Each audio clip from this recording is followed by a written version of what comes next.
to G-Taw Zagar Wyne podcast brought to you by Purple Feminist Group. It's a Myanmar first feminist podcast. In this podcast, you'll be hearing inspiring story of women and girls who are bringing social, economic and political changes in Myanmar.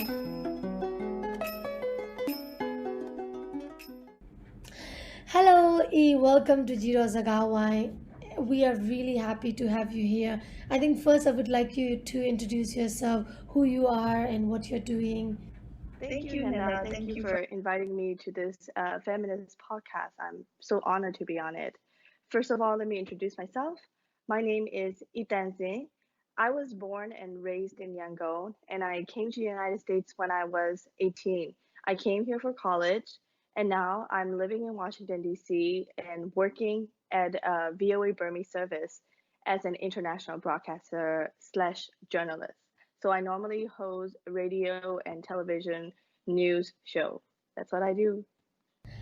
That's right, that's what you do. And I would like to, before we jump into your career path, I would like you to give some background of you living in Rangoon.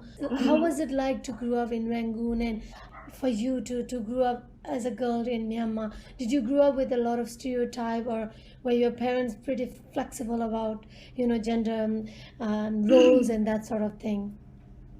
My parents have always been encouraging of me to try a lot of things because I'm the only child. Being the only girl child and only baby of the family, they have always been very overprotective. So this is kind of related to my career, but when I started my career as a journalist, that was when I was 16. I wrote an article for Myanmar Times. I was a newsroom intern.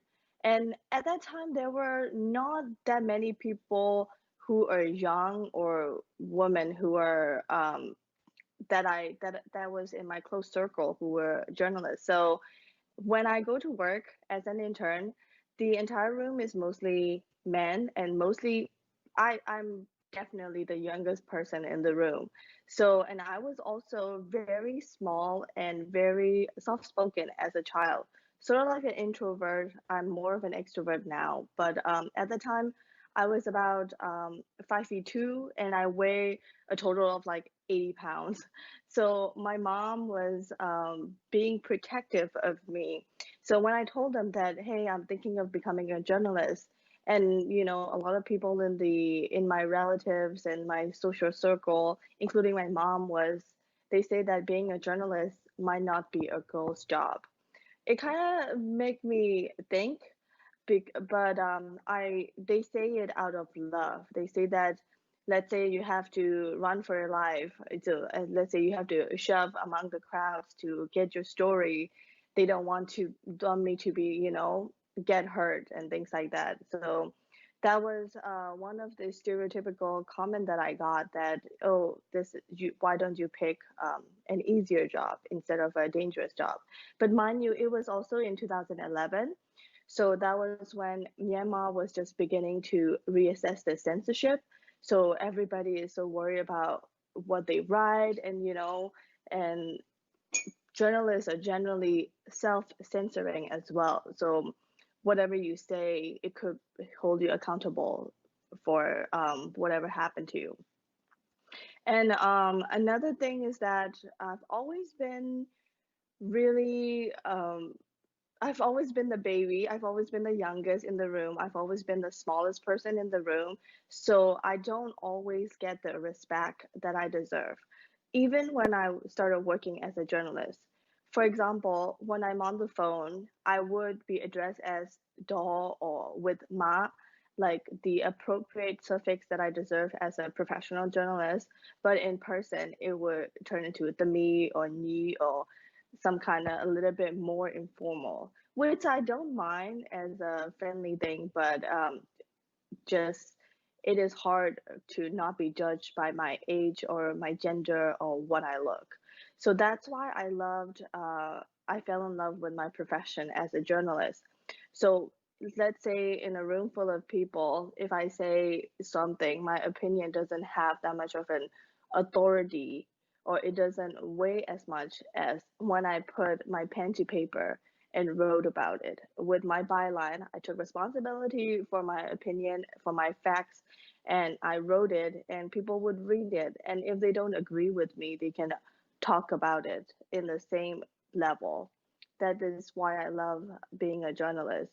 And it is, I started becoming a journalist out of rebellion, I guess, because either towards the country's censorship and also as a rebellion against social pressure of people doubting me that I can't do it. Growing up in Yangon as a girl, it just, are you sure you can do it? Do you need help? And I'm grateful for all the help I get, but sometimes it is a little bit more imposing. It was also one of the factors that drove me to come to America alone to study. I've never really thought about studying abroad. My parents did not have a college fund for me to study abroad. It was not a thing that we did. But right after college, I got a really high score in matriculation exam. So naturally, my relatives and everybody wanted me to be a doctor. I went to medical school, but a brief period of a whole week, I went there and I realized that I do not enjoy what I would be studying for probably 7 years of my life. So I dropped out and I did not have a plan on what I want to do. But everyone around me, they say it out of love that, I should stay with I should stay with my family because I'm so young because I'm only 18, and then are you sure you can make it in the United States alone? And they are quote unquote worrying about my safety and livelihood, and so then I tried to apply for colleges, and I got scholarship, and that's when I told my mom that this is probably a good idea to let me go.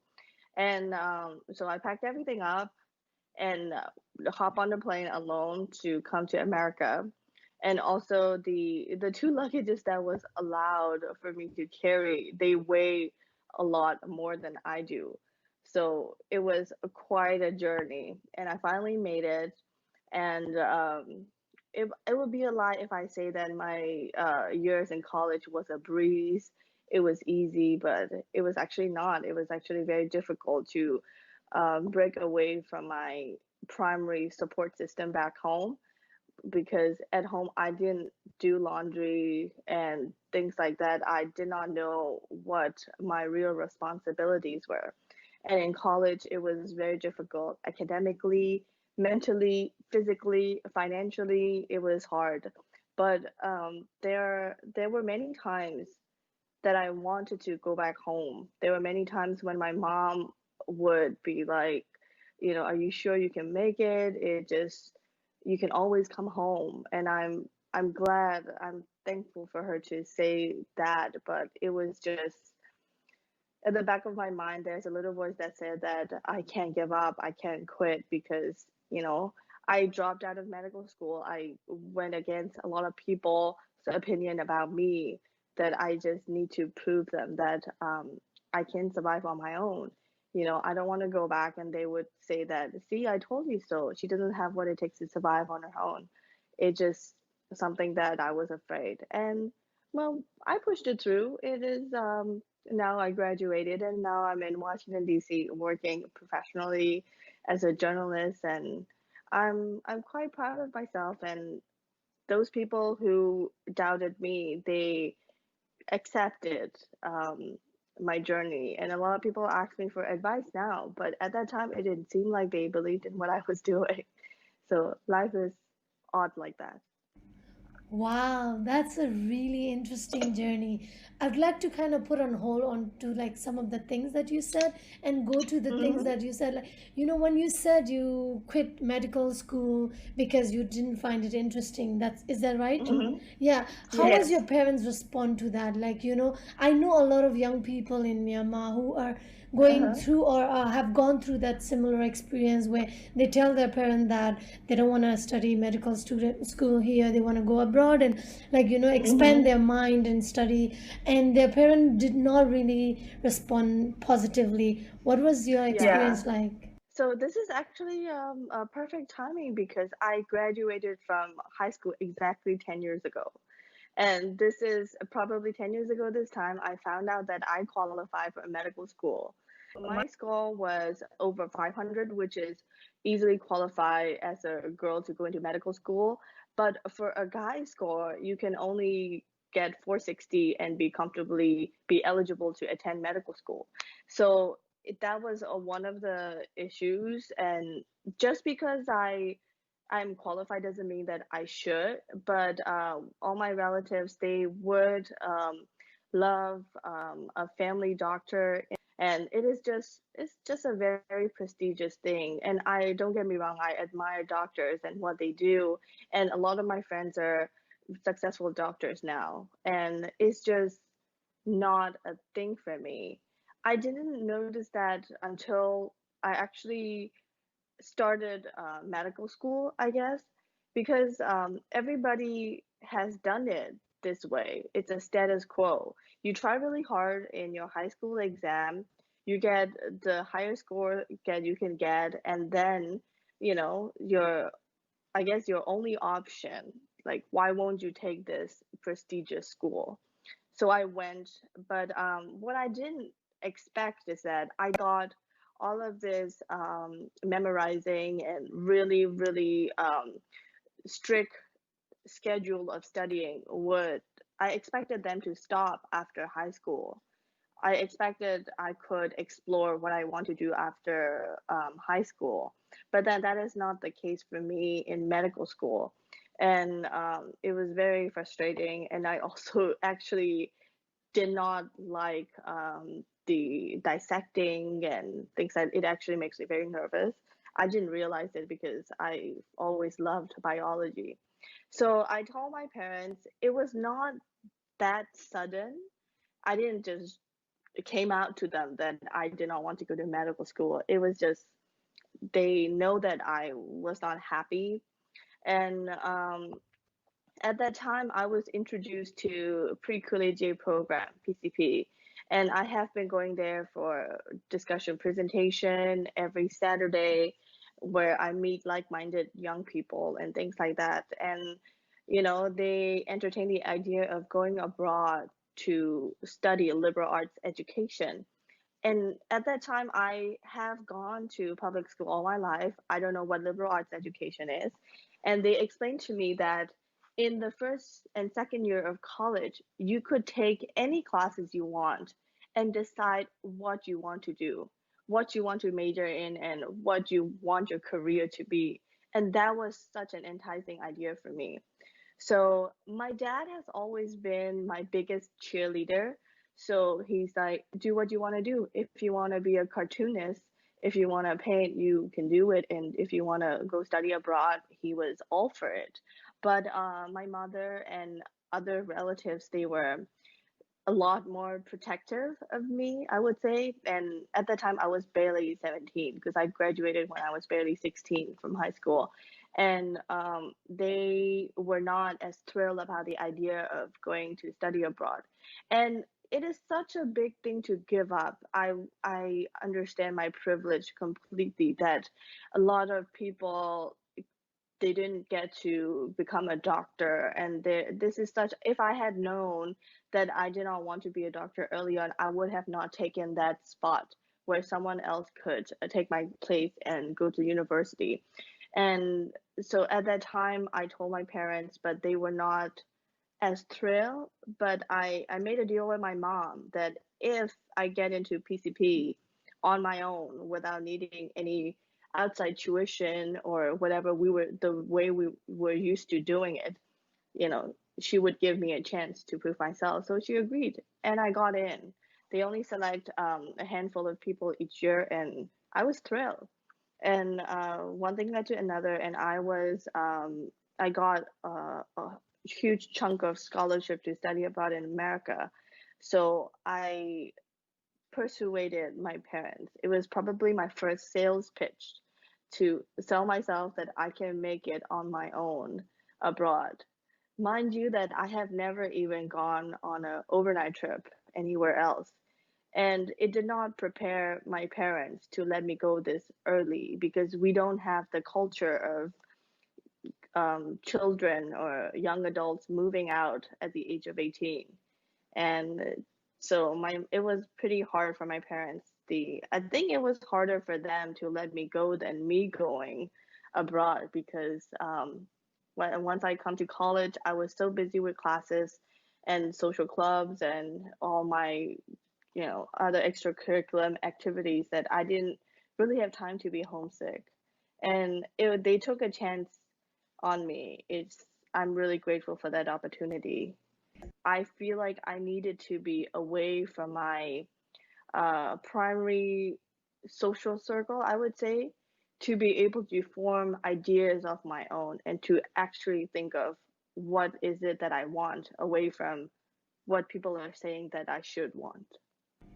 I think in a way that being abroad also kind of enabled you to become independent, like, doing domestic chores or like being emotionally Hmm. independent in a way, and, being able to do things by your own without having anyone around you help you, right? Is that what you're trying Hmm. to say? Yeah, it was actually very difficult. I could not even do my own laundry. I ruined so many clothes. And at that time, I was also going through the first major heartbreak of my life. I was dating this guy for about 6 years. And by moving away, my relationship fell through. I was away from family and I was away from the only support system that I know.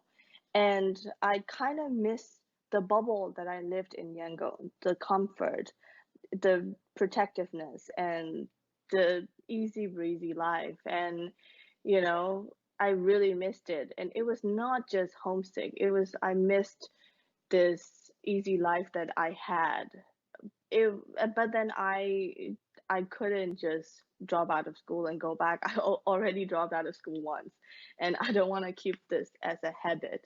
It was really, really difficult in my college years, but I think it's that needed to happen because I'm really grateful for everything that happened, the opportunity to fail, the privilege to have this chance to fail many times and then just figure things out on my own. And it was it was a great experience for me to have. It didn't feel like that at the moment when I broke my arm or it was just a mess. But then now looking back, I'm really glad that happened. It made me the stronger person that I am now. I think your experience kind of remind me of my own experience. When I also like never really traveled before I was 19, and the first time I traveled outside Myanmar was to Bangkok, and my parents were Hmm. not very pleased about it because I was a girl, and they thought that as a girl I should not be traveling, especially alone to outside, Myanmar, and they were Hmm. not really supportive about the decision. But at the end of the day, I think, like you said, I think all teenage has this rebellious phase that they have to show Hmm. their parents that they are grown up and Hmm. they can do shit by their own and that sort of thing. That I also have to go through that. I want to just go Hmm. back to your journalism passion, that you Hmm. said you started writing an article or articles at Myanmar Times, right? When you were Hmm. 16. I am really amazed and impressed by that passion. That when I was 16, I was crying over not getting an ice cream, So, hearing you like knowing what you want to do in the future, or at least in that present moment, that you want to write and you want to express yourself, you want to use this medium to voice out about your country, about your um, anything that is bothering you. So tell me about that, like how did you know that you enjoy writing or being a journalist, and how did Myanmar Time agree to let 16 years old to write? Yeah, it's actually, I acted like I knew what I was doing, but I actually did not. Honestly, Honestly, that was I'm really grateful for people who took a chance on me all in all this journey. Without those people, I don't think I would get anywhere. First of all, it was I needed to do an internship right before my college, and I was, I didn't want to. I was already teaching at the School for the Blind, and I was volunteering at the Mary Chapman School for the Deaf and things like that. But I wanted to do something different. It was one of the many things that I want to try, the uncomfortable things that I wanted to try. And I was introduced to the Myanmar Times, and I started working as an intern. But I can write academically very well, but it was there that I learned how to type in Burmese and I learned all the work ethics and everything. So being at the Myanmar Times newsroom, I look very young and I talk with zero authority because I really did not believe in myself and I did not think anybody would. But at that time, Thomas Keane was the editor and he assigned me to do a feature story about these small cars, the QQ, the little cars that are cheap and fast and efficient. So I did a story about that. And then, with many helps from them, and I wrote in English and things like that. And they took a chance on me and they said, this article is good to go. And they took a perfect headshot of me and it was published. And at that moment, that is when I knew that I want to keep doing this. It is not, it was never a defined moment where I knew what I wanted to do because, as you might have experienced the same thing too. As a kid, everybody asks you, what do you want to be when you grow up? And I never had anything to say. And they're like, do you want to be a doctor, engineer? I don't know. If you're a boy, do you want to go into the army or something? But it's just, I never have a good answer to come up with. So that was, I feel really bad when I was young that I don't have this go-to confident answer that I want to do what I know what I want to do. But then it gave me the opportunity to explore what is out there. And so, yeah, they gave me the opportunity to write, and I wrote about this Valentine's Day florist. I went to these kind of like book events or like, these press conferences. And I was the smallest person, the youngest looking person. But whenever I talk on the phone, I would make sure that I'm a professional. And it was the whole 5'2" of myself would jump in the crowd and then ask questions. So it was a really, really valuable experience for me to have that internship. And then I went off to college. And I still did not declare my major until my second year because in first year, I tried everything. I tried taking French classes. I tried dance. I tried psychology. I thought I would be really into psychology, but it didn't turn out very well. And then, but one thing that was constant in my life was I kept writing for the school newspaper. And I wrote about Pearl S. Bug. She was our Randolph College alumni who won the Pulitzer Prize.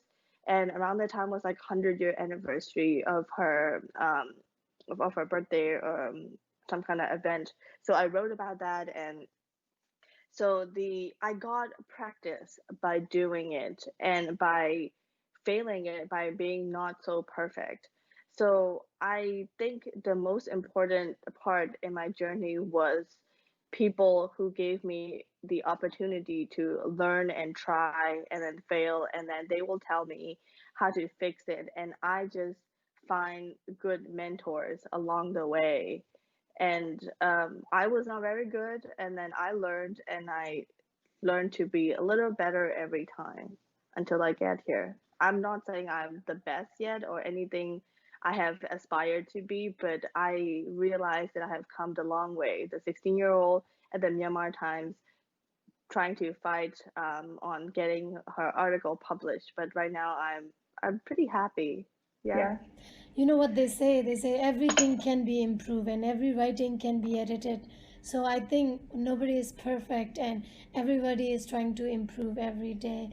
I am wondering like what you think about, like there's this concept that every first experience is very important. Do you think what you experienced at Myanmar time when you are 16 years old shaped you to become a journalist in a way? Do you think that shaped you positively, or like do you have any other different opinion on that? I I actually actually have have a a story story for for that. that. So So when when I I was working at the Myanmar Times, I actually write better in English than Burmese. I'm ashamed to say that, although I grew up in Burma, and I could not type in Burmese. So I would write this 2, 3 page article, feature stories in English, and then I would go to this another lady. I don't know whether she's a clerk or a translator. My editor has told me to, why don't you go to her and she will translate it for you. I asked her for that, but she did not.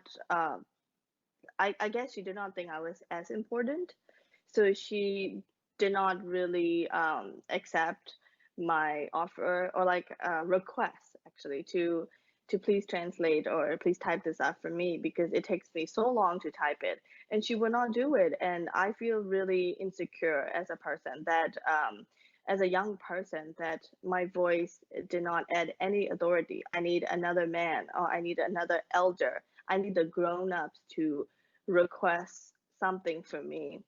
So later on, my editor was asking me, "Hey, what's up with that? And do you have the typed up version of the Myanmar piece?" And I said that it was not been given to me yet. And so when he went to her desk and made a proper request, and she did it right away.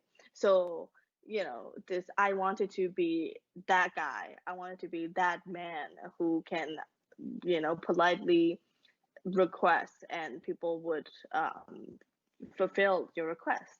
So that was the I wouldn't say that was the most pleasant experience, but that also helped shape me to see where I want to go in my life. I don't want to need someone to speak on my behalf for the things that I need.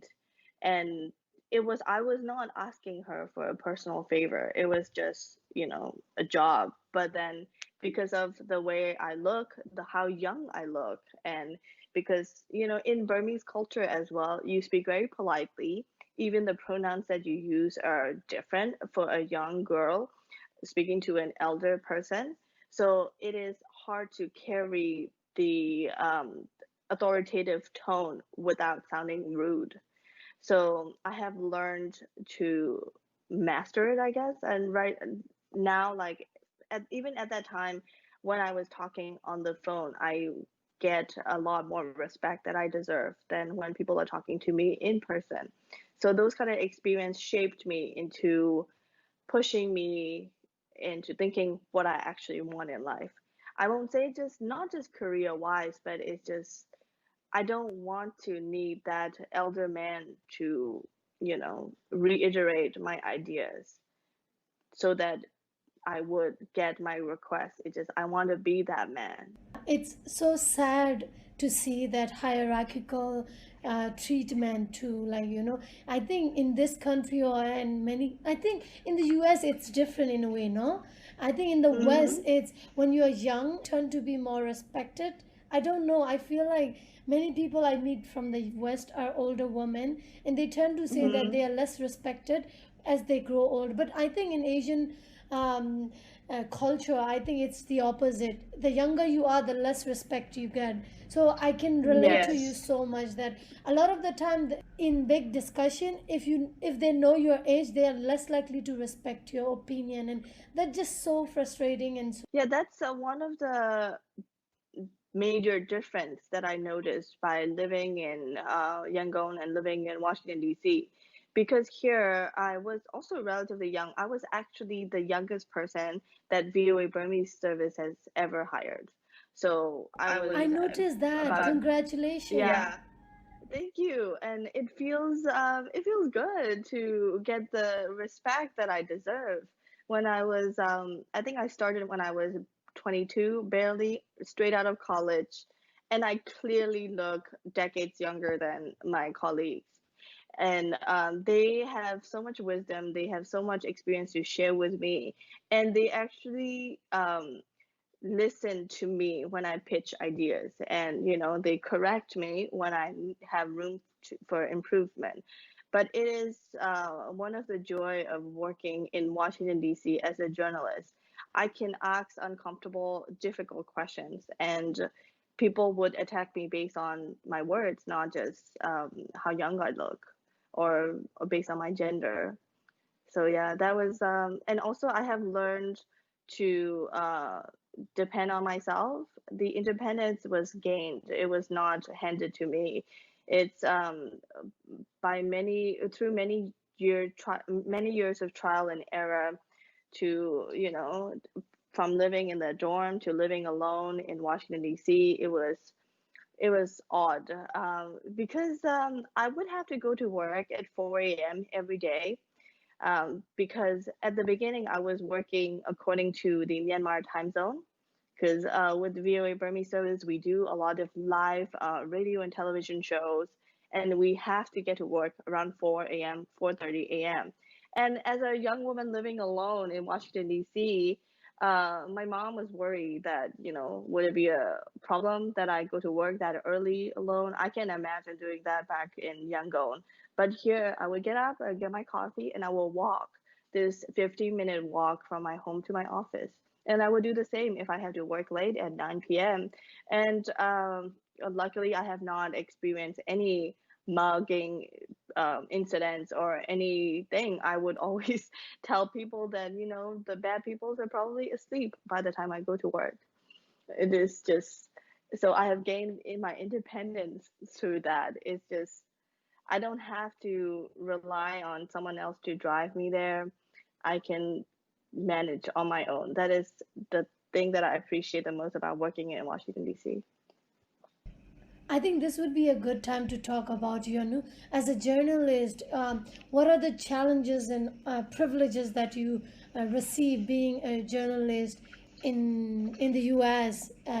As a Myanmar citizen? And I know a lot of Myanmar journalists living in Myanmar, and I remember some of my friends, especially women, like they're telling me that if they write some article that goes against to the public opinion, they get death threats, and they get some kind of, I don't know, harassment on the street and that sort of thing. And some of them had to leave the country in order to feel safe and continue their career as a journalist. And I hope that you're not experiencing the same thing for because you live in a different country. But I am sure you're experiencing other challenges that a lot of Myanmar based journalists are not going through. Can you tell us a little bit about it?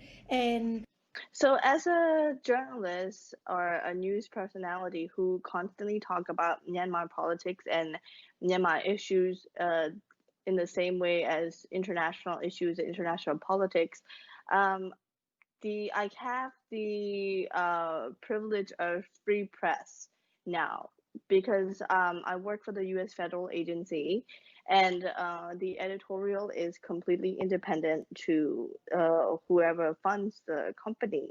So I don't feel like if I say something controversial, and I would be harassed on the street my by my viewers, because my audience base is mainly in Myanmar and Burmese speaking audience. So so far I have received only positive feedbacks, and I'm lucky to be saying that.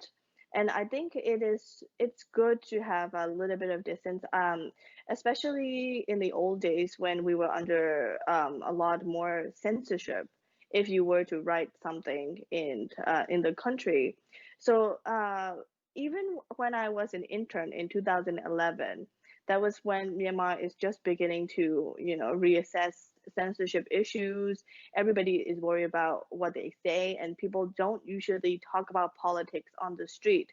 So it is such a privilege to work and live in a country where everybody can freely express their opinion without even a twinge of doubt. So it was such a different experience for me. And as a journalist too, and I can ask basically any questions, I guess, without any retaliation. And I don't know much because I only worked very briefly back in Yangon as a journalist, and also at that time I did not take on any big news story because I was very worried that I'm not qualified enough. But now I have the rights and authority that I feel that I can ask difficult questions. I can write what I feel like that needs to be heard to the audience. Yeah, that That was was one one of of the the biggest privilege, the independence to write what you feel like you need to share. Right.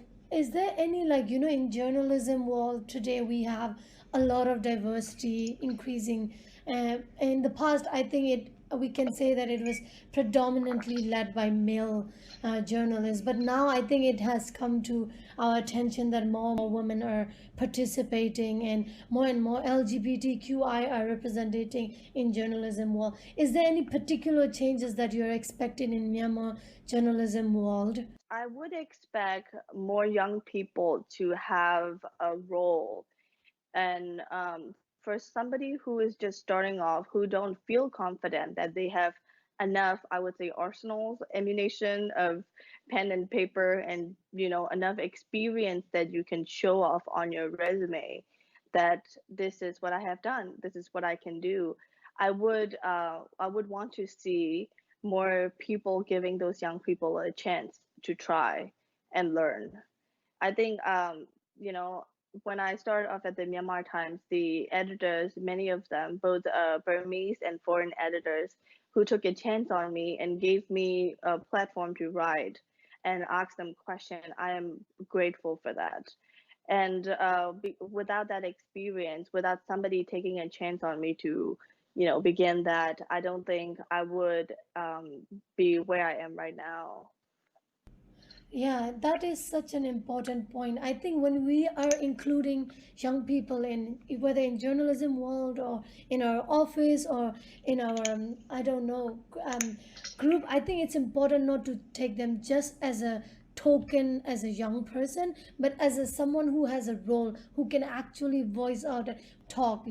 I think most of the Hmm. time, even as a someone who is in an NGO world, I experienced very similar thing that you did, which is that because I am young, I am taken less important or less serious. And because I think age has a very serious thing in people's mindset that if you are young you must be dumb sort of thing. And Hmm. it's just so Yeah, yeah. pathetic to It see is that. like like it it is is important to be respectful regardless of your age. That is rule of thumb.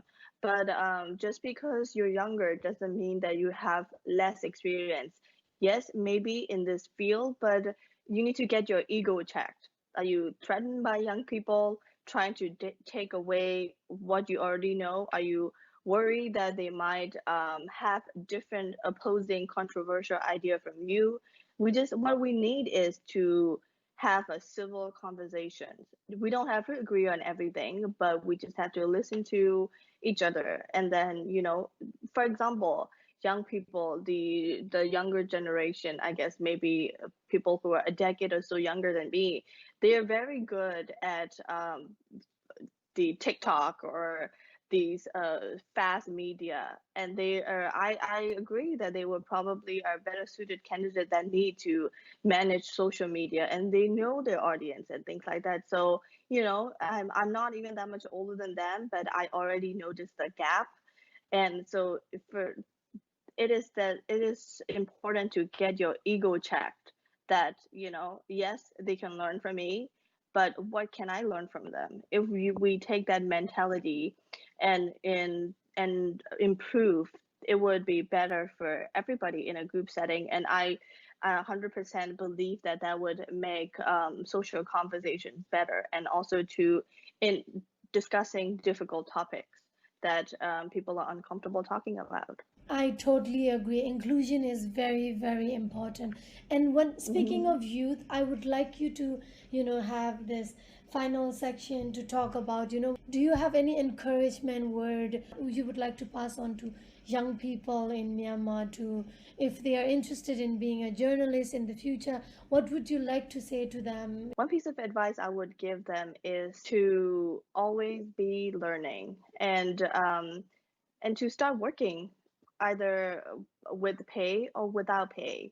When I started as an intern, I did not get any pay, and I was privileged enough that I can live off without a paid salary for a couple months. But if you have the opportunity, instead of thinking of I will only work for money, I think you should think about working for experience. You should work, and always work, either it is for money or for experience, and always learn from someone who is doing better than you. It is not a time to be jealous or be envious. If you see someone, oh, I wish I could be like her, then look at things that she is doing right. And you don't have to copy everything that she's doing. It's just the key points. What is she doing right in this aspect? And you need to learn from someone who's doing better than you. And one day you will be better than them. That is the biggest goal. And it is not about comparing yourself with someone who are way far off, because a lot of people, when we share our story, we share the highlights, we share the success, but there are always failures, and there are always insecure moments where you don't feel like you're good enough to start writing. You don't feel like you're good enough to start this career. But it is not true. Just like you're painting a painting, you need to trust the process. You start with the general idea of what you want to do, and color within the lines. And then sometimes it will take you in a whole different career that you didn't even think you wanted. But build on what you're good at, learn from people who are better than you, and be better when you know that you can do better. But in the meantime, don't ever doubt yourself and or doubt the process. That is such a wise advice. I wish someone has told me when I was younger like that. Thank you Mhm. so much for being an incredible guest today. Thank you so much. I'm really glad to share my humble opinions on this matter, and it just I'm really glad I could participate in this podcast.